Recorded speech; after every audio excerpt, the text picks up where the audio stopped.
So like a responsible adult, I'm going to use up my ricotta cheese tonight because it's just about to go bad and I haven't touched it yet. So we're going to make some stuffed manicotti. So to start off with, we're going to start with our stuffing for the manicotti. Because we're fancy, we're going to use our food processor. And we have an assistant today. First, we need roughly 2 cups spinach into your food processor. And break it down. Should look like this. Then we need 2 cups of ricotta cheese, so like half of this container. How is that so smooth? So I lied, I said half, but I actually just used all of it. But it looks good, so whatever. Half a cup of grated Parmesan or shredded Parmesan, doesn't matter. This is what I have. Cup of mozzarella cheese. I think I need to look at how big this food processor is and then get a bigger one. There's too much, I gotta put it in a... So we moved it to... Everly is throwing all of her snacks on the floor. We're gonna add an equivalent of 2 cloves of minced garlic, which is 2 tablespoons. 2 teaspoons of parsley. Half a teaspoon black pepper. 1 egg. Let's see if I can actually do this. It wasn't pretty, but I did it. And half a cup of chopped onion. And your onions have to be pretty finely chopped. So I do a rough chop and then come in with a real chopper. See, that looks pretty. Those are some strong onions, holy shit. So then mix all this up really, really good. So the recipe that I have says use your favorite sauce, whatever you prefer. I prefer meat sauce with it, so I'm actually gonna take out a packet of my own sauce that I make and put it in a bowl and start that. So this is roughly a pound of my homemade spaghetti sauce. It's been thawing in the fridge for a couple of days. So we're gonna put this in a bowl and then I'll show you what to do from there. So that is what that looks like in the bowl. So I'm gonna add beef stock to it just to kind of thin it out a little bit so it's got a little bit more sauce consistency. So that is with roughly a cup and a half. So there's 2 reasons why you want to add liquid to your sauce, especially if you're using a homemade sauce that you defrosted. One is that the manicotti goes in dry, so it has to have some liquid to kind of soak up. And then on top of that, you don't want your sauce to be too thick. You want it to be able to be spreadable, a little bit easier to work with. So first we're gonna spoon a couple dollops into the bottom of the pan and then spread it out. Yes, I'm using an aluminum pan because lazy moms are happy moms. Now we are gonna load this into a piping bag.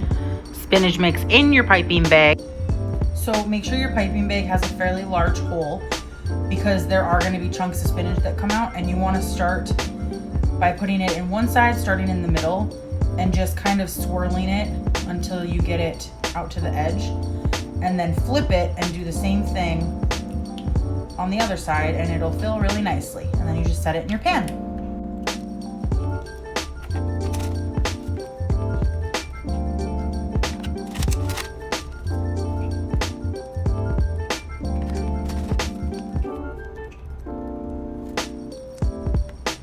And you're gonna have to refill your piping bag a couple of times. It's to be expected. So that's what we came up with. But I still have quite a bit of stuffing left. So I'm thinking chip dip. But for now, put your sauce on your manicotti. So now we have to cheese the top. You can use shredded cheese if you want, but I'm gonna be fancy today. Start with 1 and run with it.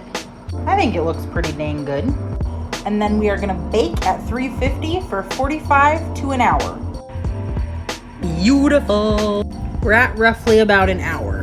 So I'm gonna take it out and check the manicotti noodles and see if any of them are crunchy or if they're still hard. If they're still hard, I'll probably put it in for another 15 minutes. I might even top it with a little bit more cheese. So they weren't quite done. I topped it with a little bit more cheese, and I'm actually gonna put it in for another like 15 minutes to another half hour. So this is after about another 20 minutes. I'm gonna let it hang out for another 10 just to kind of cool off a little bit and maybe retain some of that water back into the noodles before I serve. Ooh. And there you have it. Side note, chip dip. So after stuffing an entire box of manicotti, this is how much stuffing I have left. So I'm thinking we soften some cream cheese, add it in there, and then put it in the oven. Should I chop some pepperoni? Should I? Cream cheese. Pantry raid for the win. Which means we have to come back to the dirty food processor for just a minute. So drain your artichoke hearts and then into the food processor. I don't like big chunks, so I process it down pretty far. Add it to your mixture. And since this fun adventure has taken us down spinach and artichoke, you need some chili garlic sauce or some sriracha to add to it. Just a little bit, not legit, like a teeny amount. Mix everything in. In the spirit of using things up, I added the rest of my Parmesan cheese, so like another half cup, and another heavy handful of mozzarella. And then load it up in a baking dish. This one has a lid. Scooch over your manicotti and pop it in the oven. Dip's been going for about a half hour. I think it's okay to pull it out. Ooh, looks pretty good to me. Moment of truth.